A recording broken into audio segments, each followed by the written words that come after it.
Pag-asa ng bawat Pilipino, saan na nga ba napunta? Bawat sentimo ng pawis, diretso sa kanilang bulsa. Nakakatawang isipin o baka mas nakakaiyak.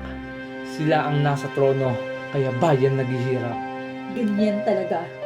Kapag may busal ang bibig at matay nakatakip, bulong ng masay, nilulunok ng ingay. Habang ang mga makapangyarihan, lusog sa luha ng bayan. May mga pangakong ubos dila, pero bitbit lang nila, dila lang talaga. Mga ngiting plastik, kamay na marurumi, tayo'y lumulubog sa sariling pigati. Bakit nga ba ganito? Tanong ng kalsada, ang sagot nakatago sa bulsa nila. Pera ng bayan, ginawang unan sa gabi, habang ang mamamayan, gutom na't pagod pa rin sa tabi. Pero, hindi tayo pipe, hindi tayo bulag. May apoy sa dibdib, di kaya nunuri ng luha o alikabok. Dahil oras na parang busal ay tanggalin. At ang tinig ng bayan, muli nating buhayin. Tayo'y apoy na di mapapatay, tinig ng masay, hulog sa dilim.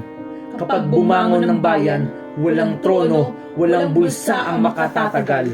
Pag-asa ng bawat Pilipino, huwag natin hayaang manlupaypay. Sa bawat sigaw, may lakas na taglay. Hindi lahat ng tahimik ay takot o pagod. Minsan, nagbibilang lang ng sandali bago sumabog. Ngunit, sa bawat luha, bawat hinaing, sa puso ng masa, nagiging apoy ng pagbabago. Ang bulsa nila'y puno ng kayamanan. Ngunit ang ating puso, puno ng tapang at pag-asa. At sa huling sigaw ng bayan, walang busal, walang trono ang makakatalo. Tayo'y bukas sa liwanag, tinig ng masay gabay sa bagong umaga. Pag-asa ng bawat Pilipino, di na natin hayaang manlupaypay. Sa bawat sikaw at hakbang, may apoy na di kayang patayin ng dilim. At sa pagbagsak ng gabi, tinig ng masay hulog sa dilim. At gabay sa liwanag, Ng bagong bukas, busal at bulsa.